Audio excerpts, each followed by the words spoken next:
Oi galera, tudo bem? Meu nome é Cida, você está no canal Compartilhe Livros e hoje eu quero começar o vídeo com uma pergunta. Para que é que você lê?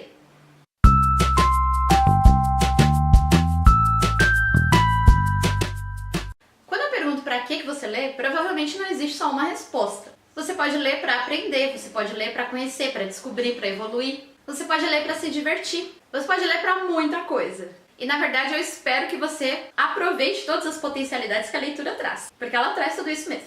Mas hoje eu queria falar de uma função específica da leitura, a de livrar a gente um pouquinho dessa realidade nada agradável. A ficção, não só nos livros, ela serve para dar uma desligada na nossa vida real, né? Quando você tá lá vendo um filme no cinema, o ideal é que durante aquelas 2 horas você se envolva com a história daquele cara e não pense na sua vida. Então essa noção da ficção como fuga, ela não está restrita aos livros. E é muito por causa dela que a humanidade precisa da ficção. Seja nos livros, seja no cinema, seja nos games, enfim. Agora, por que eu decidi fazer esse vídeo? Eu percebi faz um tempo já que muito do que é dito boa literatura, no sentido de livros bem escritos, de personagens bem construídos, de enredos bem amarrados, muitas vezes são histórias extremamente pesadas. Então muita gente que gosta de ler e tem o hábito da leitura como eu, geralmente tem um top 5 ou um top 10 de livro que só tem livro que desgraça a sua cabeça. Eu comecei a pensar em como muitas vezes eu ia ler para dar uma pausa na minha rotina e acabava ficando mais deprimida ainda. Ia ler ficção para fugir um pouquinho das notícias desse nosso Brasil 2019 e acabava pior do que comecei.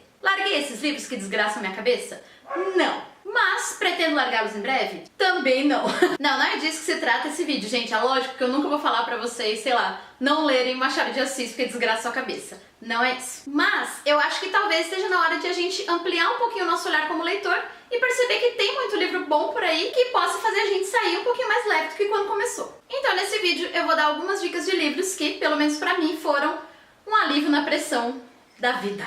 Eu vou começar indicando uma HQ da qual eu já falei aqui no canal no vídeo que eu fiz em parceria com o Luiz Santiago do Plano Crítico. Eu vou deixar aqui nos cards. O livro chama Placas Tectônicas, é de uma francesa, a Margot Montan. Sei lá como fala isso, eu não falo francês. Mas é um livro maravilhoso que fala sobre uma mulher de 30 e poucos anos, recém-divorciada com uma filha. Então o livro vai trazer vários dilemas da vida dessa mulher, voltando a morar sozinha, criando essa criança, se envolvendo num novo relacionamento. Só que a Margot, ela faz isso com muito bom humor. Então, apesar de ter temas muito delicados aqui, você ri pra caramba. Além do mais, o traço dela é a coisa mais linda do mundo. Inclusive, gente, não façam como eu que comprei no Kindle. Não vale a pena comprar no Kindle. Comprem o livro de verdade. O Placas Tectônicas é um bom exemplo de livro que não é porque ele é engraçado que ele é bobo. Ele tem toda uma coisa sobre renascer e sobre se redescobrir depois de grandes mudanças na vida, e daí vem essa coisa da placa tectônica, das coisas que estão se mexendo aqui dentro, sabe? Então é um livro realmente muito bacana, muito sensível, mas que vai fazer você dar boas risadas. O segundo livro que eu vou indicar é um livro de contos do escritor angolano Ondiak. Esse livro, que se chama Os da Minha Rua, é um livro feito com histórias autobiográficas da infância e da adolescência do escritor. Gente, pensa num livro fofo. O Ondiak nasceu em 77 em Luanda. Então na infância dele, ainda a gente tá aí nos anos 80. E aí tem um retrato bem assim parecido com crônica mesmo, de como aquelas pessoas viviam, como era aquele contexto. Só que isso muito por um olhar infantil, né? Que é muito mais leve do que seria de outra perspectiva. Então tem contos aqui, por exemplo, sobre a primeira vez que o menininho viu uma televisão colorida, sabe? Sobre as crianças da rua, as brincadeiras, a escola, enfim. É um livro gostosinho demais, assim, eu amei de paixão. Ele é super curtinho também, tem menos de 200 páginas e essa edição é uma delicinha. Sério, recomendo muito, se duvidar é o que eu mais recomendo dessa lista. Esse livro é um amor, leiam, leiam muito. O terceiro livro que eu vou indicar é de uma autora da qual eu já falei aqui no canal, que é a Marjane Satrapi. Quando eu fiz a resenha de Persépolis, acho que a única coisa que não dava pra falar daquele livro é que ele era leve. Mas a Marjane também é autora do Bordados. Bordados é um livro super curtinho, é pra ler assim, numa sentada. Ele é basicamente um retrato de várias mulheres iranianas no momento ali de conversa. Então a gente tem a Marjane, tem a mãe, a avó e as vizinhas e etc. E essas mulheres vão contar um pouco de suas histórias, e elas falam de relacionamentos, elas falam de sexo, elas falam de, enfim, da situação das mulheres naquela sociedade. E assim como acontece no Placas Tectônicas, nem sempre o assunto que está sendo tratado é leve. mas a maneira como ela retrata é muito engraçado e muito bacana. Então tem o traço já característico da Marjane, né? Parece bastante com Persépolis. E aí tem os diálogos entre essas mulheres. Tem histórias aqui de casamentos e divórcios, e tem histórias muito engraçadas, e tem histórias tristes, mas enfim. É muito legal mesmo. Bordados Marjane Satrapi.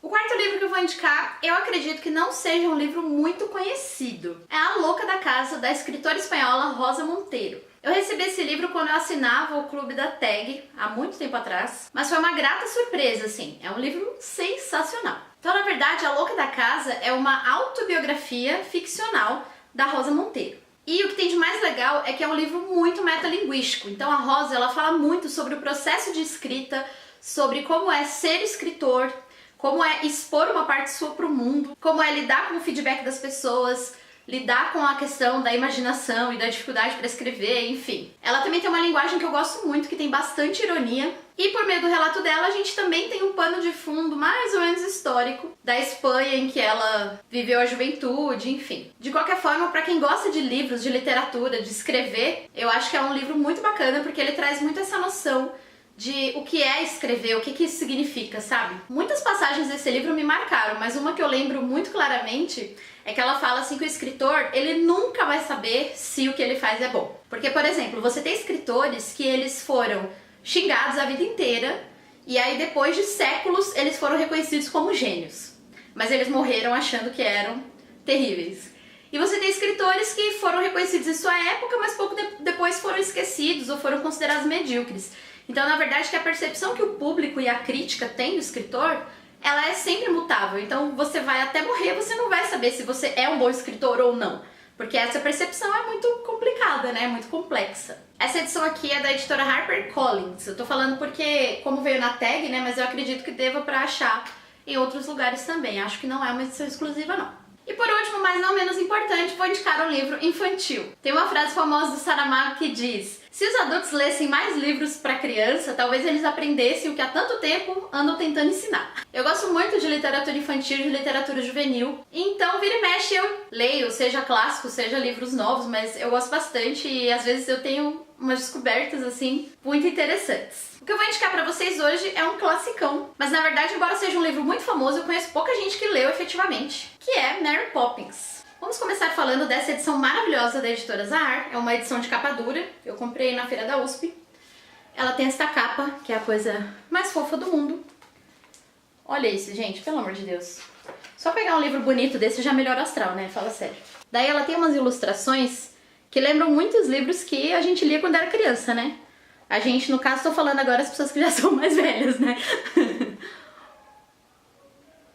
Mas eu acho muito bacana porque são ilustrações bonitinhas, que dão uma quebrada no livro, mas também não fica aquela sensação de coisa super infantil, sabe? Pro adulto, no caso, que está lendo. Enfim, é uma edição muito bonitinha. Mas, para além da edição, Mary Poppins... Oi, foco. Hello.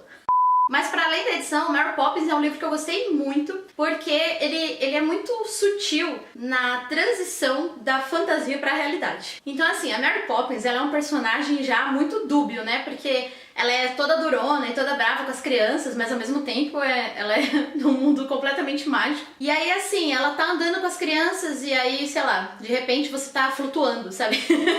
Você tá tomando chá e aí de repente você tá flutuando, ou sei lá, ela sai com um mocinho e aí de repente eles decidem, puf, entraram na pintura. E aí isso é tão natural, o jeito que é narrado, assim, essa transição da fantasia pra realidade, que é uma leitura muito gostosa mesmo. E aí eu acho o máximo, porque ela leva as crianças pra viverem todo tipo de aventura louca. E aí quando as crianças voltam pra casa, elas falam: meu Deus, hoje foi o melhor dia, porque a gente viu tal coisa. E ela fala: quê? Você tá louca? A gente não viu nada disso, a gente só foi na cidade. E aí as crianças sempre ficam assim: ué, mas ela tá brincando, né? Isso aconteceu, não aconteceu? Então eu acho que é muito gostoso pro leitor essa brincadeira com aconteceu, não aconteceu? Não aconteceu. Eu não li a continuação, né? Que tem a volta da Mary Poppins. Não assisti o filme também. Mas enfim, eu acho um livro muito bacana, muito gostoso. E além desse livro, tem outros livros também de literatura infantil que, gente, sério, leia. Bom, gente, por hoje é isso. Espero que vocês tenham gostado das dicas. Vou pedir, lógico, para vocês também me darem dicas de livros mais leves, mais gostosos aqui nos comentários. Eu tô sempre precisando de algum livro que dê uma acalmada nos nervos Então deixem aí nos comentários as leituras que fizeram vocês ficarem um pouquinho mais calmos, um pouquinho mais felizes e tranquilos. Um beijo e até a próxima!